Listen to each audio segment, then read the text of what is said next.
Hello students, आप सबका स्वागत है आपके अपने यूट्यूब चैनल पे। और आज इस वीडियो के अंदर मैं बात करने वाला हूँ आरबीएससी बोर्ड पेपर 2024 मैथमेटिक्स का। इसके ऊपर अब तक आपको 2 वीडियो मिल चुके हैं और ये अपना होगा पार्ट नंबर 3। तो बिना टाइम वेस्ट किए करते हैं आज का वीडियो स्टार्ट। चलिए देखते हैं आज इस वीडियो का फर्स्ट क्वेश्चन। वैसे है क्वेश्चन नंबर 4 और सेक्शन बी आपका ये है। ठीक है, सेक्शन ए जो है वो कंप्लीट कर लिया था लास्ट 2 पार्ट के अंदर। तो आज इस वीडियो के अंदर मैं बात करने वाला हूँ सेक्शन बी के कुछ क्वेश्चन के ऊपर। और ये आप सबको पता है कि जो सेक्शन बी होता है वो बोर्ड के अंदर 2 मार्क्स का होता है, यानी हर क्वेश्चन उसके अंदर जो आएगा वो 2 नंबर का आता है। तो पहला क्वेश्चन है सेक्शन बी का, क्वेश्चन नंबर 4।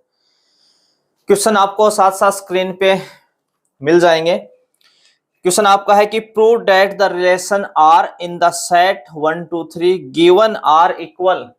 आर के जो एलिमेंट हैं वो 1, 2 और 2, 1 is symmetric but neither reflexive और नॉर ट्रांजिटिव। यानी हमें जो रिलेशन आर है वो क्या दिखाना है? सिमेट्रिक दिखाना है। क्या दिखाना है? सिमेट्रिक मानी सममित, बट ना तो वो क्या हो रिफ्लेक्सिव और ना ही वो क्या हो ट्रांजिटिव, यानी ना तो वो समतुल्य हो और ना ही संक्रामक हो। ये हमें दिखाना है। तो जो क्वेश्चन प्रूव वाला आ जाए वो सबसे इजी होता है इस चैप्टर का। जिस क्वेश्चन में आपसे प्रूव मांग ले वो सबसे इजी क्वेश्चन है, क्योंकि जैसा क्वेश्चन वाला कहता है वैसा वैसा आप करते जाओ। अब यहाँ पे हमें एक सेट गिवन है जिसके एलिमेंट हैं 1 2 3, जिसको हमने ए नाम दिया है। अभी एक बार के लिए क्या नाम दिया है? Set A. Let A equal मान लिया। तो आर जो है, जो हमारा रिलेशन है, जो हमारा संबंध है, वो किसमें डिफाइन होगा? ए से ए में, क्योंकि एक ही सेट है, उसके एलिमेंट है 1 2 3। उसको हमने नाम गिवन कर दिया, ए से डिनोट कर दिया उसको। तो आर जो डिफाइन होगा वो ए से ए में। अब यहाँ पे आर जो रिलेशन है वो भी गिवन है। कह रहा है कि आर जो रिलेशन है वो 1 का 2 से है और 2 का 1 से है। तो आप प्रूव कर दीजिए। 3 चीजें हमें यहाँ चेक करनी है। एक हमें क्या चेक करना है? रिफ्लेक्सिव। रिफ्लेक्सिव रिफ्लेक्सिव का मतलब क्या होता है? समतुल्य। हमें क्या चेक करना है? रिफ्लेक्सिव यानी समतुल्य। तो रिफ्लेक्सिव के अंदर हम क्या चेक करते हैं? कोई भी सेट है, जैसे आज के दिन हमारा सेट है ए जिसके एलिमेंट है 1 2 3। ठीक है, कोई भी सेट हो जिसमें रिलेशन डिफाइन है, आर उसके ऊपर डिफाइन है, तो वो रिफ्लेक्सिव तभी होता है जब उसके हर एलिमेंट का खुद से रिलेशन हो। जैसे सेट ए के अंदर एलिमेंट है 1 2 3, तो अगर 1 का 1 से रिलेशन है, 2 का 2 से है, 3 का 3 से है, तब हम बोलेंगे कि ये क्या है? रिफ्लेक्सिव है। बट यहां पे देखिए 1 का 2 से है, 2 का 1 से है। इसमें ना तो कहीं 1 का 1 से है, क्या नहीं है? 1 का 1 से रिलेशन नहीं है, 2 का 2 से भी नहीं है और 3 का 3 से भी नहीं है। Not belongs to are. 1 का 1 से नहीं है, 2 का 2 से नहीं है, 3 का 3 से नहीं है, not belongs to R. Thus R is not reflexive. दस आर इज नॉट रिफ्लेक्सिव, अतः आर समतुल्य नहीं है, रिफ्लेक्सिव नहीं है, क्योंकि 1 का 1 से नहीं है, 2 का 2 से नहीं है और 3 का 3 से रिलेशन नहीं है। यहाँ पे हमें तो वैसे एक एलिमेंट भी मिल जाए, मान लो इसमें 2 का 2 से होता, 3 का 3 से होता, 1 का 1 से नहीं होता, बस तब भी हम इसको रिफ्लेक्सिव नहीं बोलेंगे। केवल एक एलिमेंट भी अगर मुझे ऐसा मिला सेट का जिसका खुद से रिलेशन नहीं है, तब भी वो रिफ्लेक्सिव नहीं होगा। तो यहाँ तो सारे के सारे ही हैं आपके पास, है ना, सभी का ही वो रिलेशन नहीं है खुद से। दूसरा हमें क्या चेक करना है भाई? सिमेट्रिक। सिमेट्रिक चेक करना है, यानी सममित चेक करना है। देखो सिमेट्रिक के अंदर हम क्या चेक करते हैं? अगर ए का बी से है, ए का किससे है? बी से है तो बी का ए से होना चाहिए। अगर ए का बी से है, पहले ए का बी से होना जरूरी है, तब आप चेक करेंगे कि बी का ए से। तो यहाँ पे देखिए आर के अंदर फर्स्ट जो एलिमेंट है, यहाँ पे क्या गिवन आपको, ये कह रहा है कि 1 का 2 से रिलेशन है। 1 का किससे रिलेशन है, 2 से। तो हमें उल्टा क्या चेक करना है, क्या 2 का 1 से है, तो देखो यहाँ 2 का 1 से है, देखो 2 का किससे है, 1 से भी है। 1 का 2 से है तो 2 का किससे है, 1 से है। आपका रिलेशन कैसा है, Thus R is symmetric। और तीसरा हमें चेक करना है ट्रांजिटिव।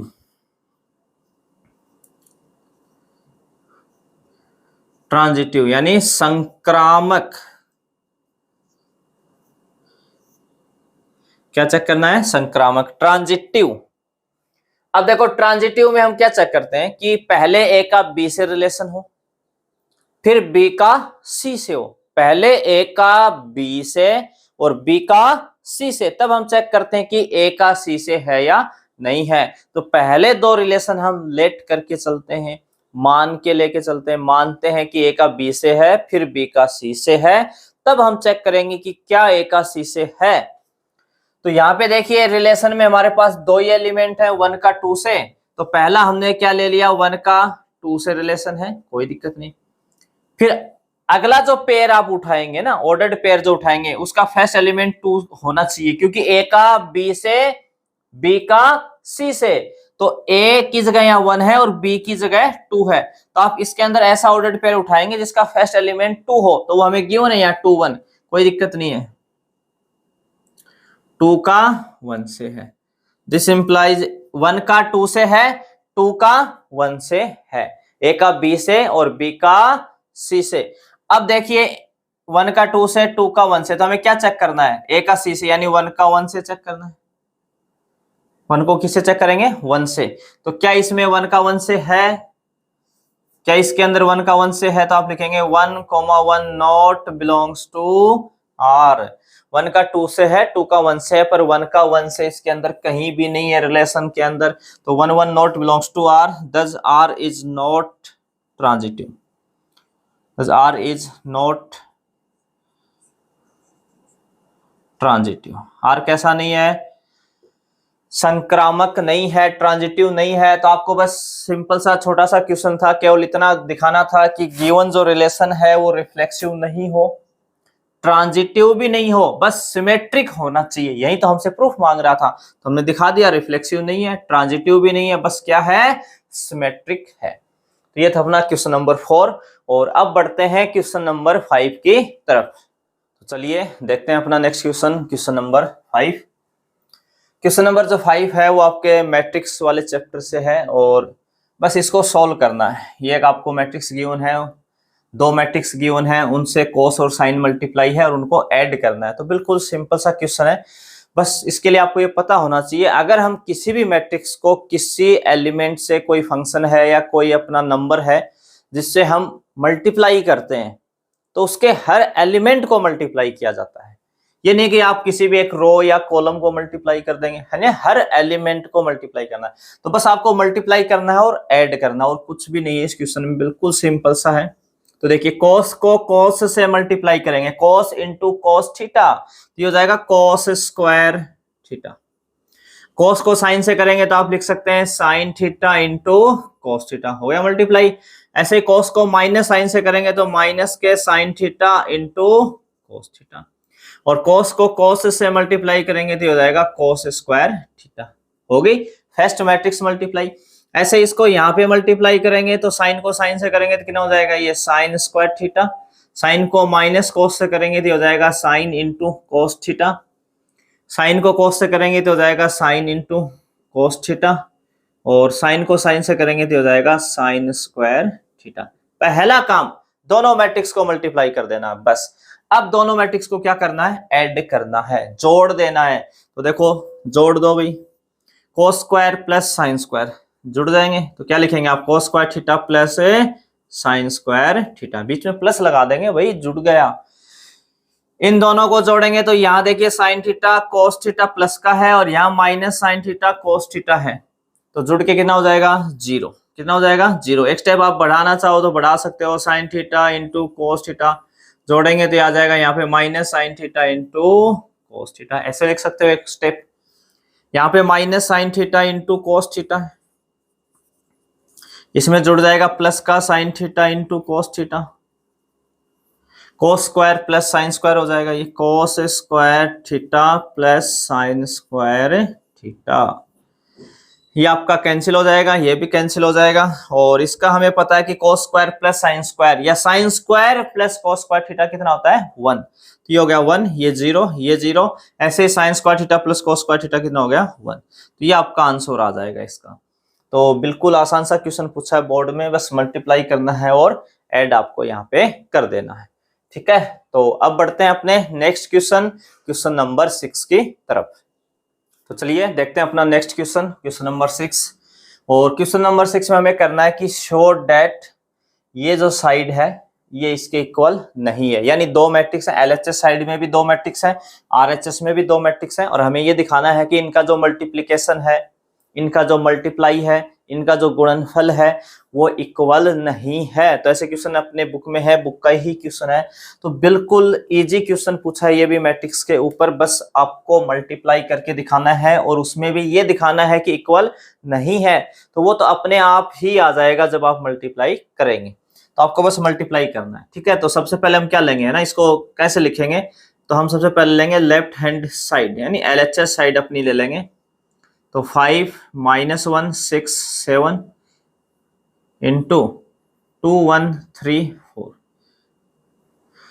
इनको मल्टीप्लाई करते हैं। तो हमें पता है मल्टीप्लाई हम कैसे करते हैं, रो को कॉलम से। ये आपकी फर्स्ट रो के अंदर कौन कौन है 5 -1, फर्स्ट कॉलम में कौन है 2 और 3, rho into column, rho into column. तो देखो कितना आ जाएगा, 5 को 2 से करेंगे तो कितना हो जाएगा 10, -1 को 3 से करेंगे तो -3 आ जाएगा। फर्स्ट एलिमेंट को फर्स्ट से, सेकंड को सेकंड से, पर रो को कॉलम से करना है। ऐसे ही आप सेकंड कॉलम से करेंगे, रो आपकी फर्स्ट ही रहेगी, कॉलम सेकंड। तो 5 को 1 से करेंगे तो 5, -1 को 4 से करेंगे तो -4 आ जाएगा। अब इसका काम खत्म यहाँ पे, क्योंकि आगे कॉलम है ही नहीं, दो ही कॉलम है अपने पास, तो आगे हम बढ़ेंगे नहीं। अब हम लेंगे यहाँ पे सेकंड रो, पहले फर्स्ट कॉलम से फिर सेकंड कॉलम से। तो आपका फर्स्ट रो ये, सेकंड रो कौन है 6 7, और फर्स्ट कॉलम तो वही है 2 3। तो 6 को 2 से करेंगे तो कितना हो जाएगा ये 12, और 7 को 3 से करेंगे तो प्लस हो जाएगा 21। ऐसे सेकंड कॉलम से करेंगे तो 6 को 1 से करेंगे तो कितना हो जाएगा 6, और 7 को 4 से करेंगे तो कितना हो जाएगा 28। ठीक है, अब आप सिंपली इनको ऐड और सब्ट्रैक्ट कर देंगे तो 10 में से 3 गए तो यहाँ कितना आ जाएगा 7, 5 में से 4 गया तो 1, इनको आप ऐड कर देंगे तो हो जाएगा 33, और ये हो जाएगा आपका 34। इसको हम दे दें इक्वेशन फर्स्ट। ऐसे ही आरएचएस साइड भी ले लेते हैं, आरएचएस को ले लेते हैं 2 1 3 4 5 -1 6 7, इनका मल्टीप्लाई करते हैं। सेम उसी पैटर्न को फॉलो करेंगे, फर्स्ट रो को पहले कॉलम से फिर सेकंड कॉलम से। तो पहले फर्स्ट रो के एलिमेंट कौन है 2 1 फर्स्ट रो के एलिमेंट है, 5 6 फर्स्ट कॉलम के, -1 और 7 सेकंड कॉलम के एलिमेंट है। तो पहले 2 को 5 से करेंगे तो 10, 1 को 6 से करेंगे तो 6 हो गया। अब ऐसे ही फर्स्ट रो को सेकंड कॉलम से करेंगे तो 2 को -1 से करेंगे तो -2, 1 को 7 से करेंगे तो 7। सेकंड रो को लेंगे तो 3 को 5 से करेंगे तो ये हो गया 15, 4 को 6 से करेंगे तो हो जाएगा 24। ऐसे ही सेकंड से करेंगे कॉलम से तो 3 को -1 से करेंगे तो -3, और 4 को 7 से करेंगे तो हो जाएगा 28। अब बस ऐड कर दो भाई इनको, तो 10 और 6 कितना हो जाएगा 16, 7 में से 2 गए तो 5, ये हो जाएगा आपका 39, और ये हो जाएगा 25। From equation first and second, क्या दोनों का मल्टीप्लाई इक्वल है? बिल्कुल नहीं है, अलग अलग एलिमेंट है, सारे ही अलग अलग। तो आप लिख सकते हैं from equation first and second LHS equal not RHS। और यही तो हमें दिखाना था कि LHS इक्वल क्या नहीं है, RHS नहीं है। तो कुछ नहीं करना, बस आपको मल्टीप्लाई आना चाहिए मैट्रिक्स का, उसके बाद कोई भी प्रॉब्लम नहीं है इस क्वेश्चन के अंदर। तो चलिए अब बढ़ते हैं अपने नेक्स्ट क्वेश्चन, क्वेश्चन नंबर 7 की तरफ। तो चलिए देखते हैं अपना नेक्स्ट क्वेश्चन, क्वेश्चन नंबर 7 के अंदर हमें एक मैट्रिक्स गिवन है 1 2 3 4। ठीक है, मैट्रिक्स गिवन है, उसका कोई नाम नहीं दिया हमें, तो उसको हमने एक बार के लिए नाम ले लिया लेट ए। उस मैट्रिक्स को हमने किससे डिनोट कर दिया, ए से डिनोट कर दिया। अब कह रहा है इसका एडजॉइंट बता दो। क्या बता दो, एडजॉइंट यानी सहखंडज बता दो। क्या बता दो, सहखंडज। ठीक है, एडजॉइंट बताना है। तो अगर मैट्रिक्स ए है तो इसका अगर हमें एडजॉइंट निकालना है, एडजॉइंट ऑफ ए, तो उसका फॉर्मूला होता है ए आई जे का ट्रांसपोज। ए आई जे का क्या होता है, ट्रांसपोज। कैपिटल ए आएगा भाई। ए आई जे का क्या होता है, ट्रांसपोज होता है। अब ये ए आई जे क्या होता है, ए आई जे होता है कोफैक्टर। ए आई जे क्या होता है, कोफैक्टर यानी सहखंड। पूछ क्या रहा है, सहखंडज। दोनों वर्ड में थोड़ा सा डिफरेंस है, सहखंड और सहखंडज। तो अगर हमें सहखंडज निकालना है, एडजॉइंट निकालना है, तो ए आई जे का क्या निकालना है, ट्रांसपोज निकालना है। अब ट्रांसपोज तो हम बाद में निकालेंगे, पहले क्या चाहिए, ए आई जे चाहिए। सर अब ये आई और जे क्या है, ये रो नंबर ऑफ रो और कॉलम है, यानी ये 2i2 का मैट्रिक्स है, तो आई और जे का मान क्या होगा, आई का मान कभी 1, जे का 1, आई का 1, तो जे का 2 है ना, a11 a12 a21 a22, चार ही तो एलिमेंट है। तो ए आई जे निकालने का जो फॉर्मूला होता है, ए आई जे निकालने का जो फॉर्मूला होता है वो होता है -1 की पावर आई प्लस जे इंटू एम आई जे। अब सर ये क्या बोला, एम आई जे क्या है, ये माइनर है, उपसारणिक। ये क्या है, माइनर है। देखो ये फॉर्मूला मैं सब है ना समझाने के लिए लिख रहा हूँ भाई। 2i2 का एडजॉइंट तो 1 सेकंड का काम है वैसे निकालने का, फिर भी हम पैटर्न के अकॉर्डिंग जाएंगे। 2 नंबर का क्वेश्चन अपना है, तो ये फॉर्मूला आप ना भी लिखें तो भी चलेगा, हमें बस ये 4 वैल्यूज निकालनी थी, ए आई जे की मान निकालने बस। ठीक है, उसका फॉर्मूला ये होता है -1 की पावर आई प्लस जे। जैसे फर्स्ट वैल्यू क्या निकालनी, मान लो मुझे a11 निकालना है। क्या निकालना है, a11। तो ये पहला एलिमेंट आप सबको पता है रो को डिनोट करता है और सेकंड कॉलम को, यानी फर्स्ट रो फर्स्ट कॉलम का एलिमेंट कौन है, यहाँ 1। फर्स्ट रो और फर्स्ट कॉलम का एलिमेंट क्या है, 1। तो ये एलिमेंट जिस रो और कॉलम में होता है उसको हम डिलीट कर देते हैं, यानी उसको हटा देते हैं।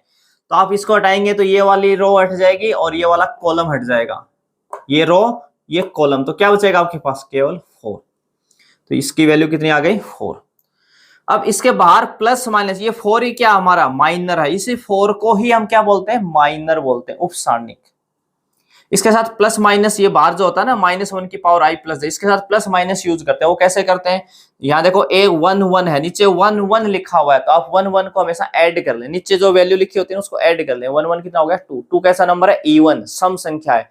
तो जब -1 की पावर इवन आएगी तो हमेशा नेगेटिव साइन अंदर ही अंदर खत्म हो जाएगा, यानी पॉजिटिव साइन रहेगा उसके साथ।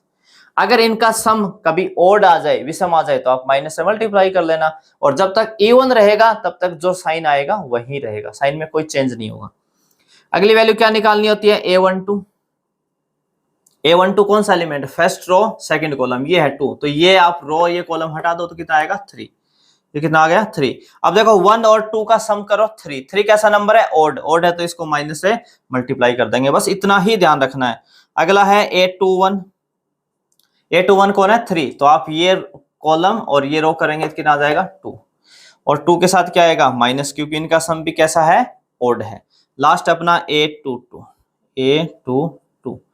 तो a22 कितना आ जाएगा, 4 है, यहाँ 4 में आप ये रो और ये कॉलम हटाएंगे तो 1, और इसके साथ साइन कैसा रहेगा, प्लस का ही रहेगा। तो हमें क्या बताना था, इसका एडजॉइंट ऑफ ए इक्वल ए आई जे का ट्रांसपोज। तो ए आई जे के मान क्या क्या है, पहला मान आया यहाँ पे 4, a12 आया -3, -2 और 1, इसका क्या कर देना है, ट्रांसपोज। जब आप ट्रांसपोज कर दोगे तो कितना आ जाएगा, ये ट्रांसपोज में हम क्या करते हैं, रो को कॉलम में और कॉलम को रो में। तो फर्स्ट रो ये है तो इसका हम बना देंगे फर्स्ट कॉलम, सेकंड रो है तो इसका बना देंगे सेकंड कॉलम, तो ये आपकी वैल्यू आ जाएगी। ये इस मैट्रिक्स का क्या आ गया, एडजॉइंट आ गया। क्या आ गया, एडजॉइंट। बाकी 2x2 की अगर कोई मैट्रिक्स है तो डायरेक्ट एडजॉइंट निकालने का या चेक करने का तरीका क्या है, जो आपका ये प्रिंसिपल डायगोनल होता है, यहाँ कौन है 1 और 4 प्रिंसिपल डायगोनल के एलिमेंट है, मुख्य विकर्ण के अवयव हैं, तो इनको इंटरचेंज कर देते हैं, यानी 1 की जगह 4 और 4 की जगह 1, और ये जो डायगोनल बचता है उसको माइनस से मल्टीप्लाई किया जाता है। तो डायरेक्ट एक स्टेप पे भी हम लिख सकते हैं, पर हमें यहाँ 2 नंबर का है तो ऐसे ही डिटेल में उसको लिखना है अगर बोर्ड में नंबर चाहिए। ठीक है, तो अब बढ़ते हैं अपने नेक्स्ट क्वेश्चन, क्वेश्चन नंबर 8 की तरफ। चलिए देखते हैं अपना next question, question number 8। Question number 8 और 9 दोनों के अंदर ही हमें dy/dx मांग रहा है। हमसे क्या मांग रहा है, dy/dx। कह रहा है बस इसका डिफरेंशिएशन कर दो, अवकलन कर दो। तो दोनों एक ही पैटर्न के क्वेश्चन है। इसमें हमें पहले से गिवन है और इसमें केवल इतना गिवन था, log के आगे लिखा हुआ है cos, उसके आगे e⁻x, तो इसको हमने y लेट कर लिया है बस। ठीक है ना। अब इन क्वेश्चन में कुछ स्टूडेंट कंफ्यूज रहते हैं, जैसे कई स्टूडेंट है इसको भी y के इक्वल लेट कर लेते हैं, तो कब y के इक्वल लेट करना होता है, कब नहीं करना होता है। अगर आपका गिवन फंक्शन है और उसके अंदर कहीं भी y आ रहा है, जैसे इसमें cos स्क्वायर y आ रहा है, तो यहां से आपको dy/dx मिल जाएगा, तो आपको इसको y के इक्वल लेट कभी नहीं करना गलती से भी।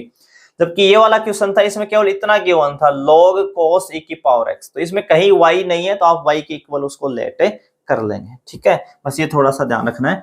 तो आपको इसका डिफरेंशिएशन करना है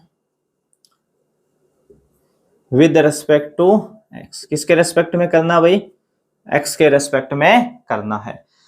तो पहले करेंगे हम साइन स्क्वायर का। तो हमें रूल क्या होता है डिफरेंशिएशन करने का रूल, सबसे पहले पावर का, फिर फंक्शन का, और फिर इनसाइड फंक्शन का। तो सबसे पहले पावर का करेंगे, तो x की पावर n का फॉर्मूला यूज होता है, तो 2 जो पावर है वो इंटू में आ जाएगा, 2 आपका आ जाएगा इंटू में, तो कितना हो जाएगा साइन x। तो साइन स्क्वायर का हो गया 2 साइन x, जैसे x स्क्वायर का डिफरेंशिएशन होता है 2x। अब ये तो हुआ पावर का, फंक्शन कौन है यहाँ साइन, तो साइन का कितना हो जाएगा cos x। फिर इस x का भी होता है, पर x का x के रेस्पेक्ट में 1 होता है, तो 1 का मल्टीप्लाई करेंगे तो कोई फर्क नहीं पड़ेगा, प्लस अब करेंगे cos स्क्वायर y का, तो पहले पावर का, तो ये हो जाएगा 2 cos y।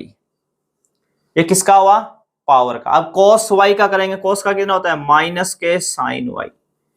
फिर y का करेंगे, y का x के रेस्पेक्ट में कितना होता है dy/dx इक्वल 1 का 0, कांस्टेंट का कितना हो जाता है 0। अब देखो 2 sin x cos x, ये किसका फॉर्मूला होता है sin 2x का होता है। यहां से एक तो ये नेगेटिव बाहर आ जाएगा, फिर ये बनेगा 2 sin y cos y, तो ये sin 2y का फॉर्मूला हो जाता है, और इनटू में कितना है इसके dy/dx इक्वल 0। इसको sin 2y को उधर ले चलते हैं, sin 2y को उधर ले चलते हैं, लिख इधर रहा हूं मैं, वही लेके जा रहे हैं उधर और लिख रहा हूं इधर। ये बस थोड़ा ध्यान रखना, कुछ स्टूडेंट यहाँ पे कंफ्यूज हो जाते हैं ये कैसे लिखा। इसको उधर लेके फिर दोनों को एक साथ पलट दिया, तो साइन पे कोई फर्क नहीं पड़ेगा। तो sin 2y into dy/dx equal कितना आ गया sin 2x। हमें क्या चाहिए था dy/dx, इसका डिवाइड कर दो भाई, तो ये हो जाएगा sin 2x upon sin 2y। क्या मिल गया हमें यहाँ पे, ये dy/dx मिल गया। ठीक है, अब इसका भी बस डिफरेंशिएशन करना, अभी एक स्टेप का क्वेश्चन है, differentiation with respect to x। तो पहले तो y का देखो, LHS साइड में y लिखा और y का x के रेस्पेक्ट में कितना होता है dy/dx। अब देखिए यहाँ पे सबसे पहले फंक्शन है log, तो पहले फंक्शन का। अब कह रहे थे सर, अब तक तो आप कह रहे थे कि पहले पावर का होता है, क्योंकि यहाँ log की पावर है 1, और जब भी कोई फंक्शन गिवन है और उसकी पावर 1 है, तो फिर पावर का करने का कोई बेनिफिट नहीं है। यहाँ अभी इतना ज्यादा डिटेल में भी नहीं जाना है, हमें पहले फंक्शन का, पावर 1 हो किसी भी फंक्शन की, अगर पावर 1 है तो डायरेक्ट आप फंक्शन का कर दीजिए, कोई दिक्कत नहीं है।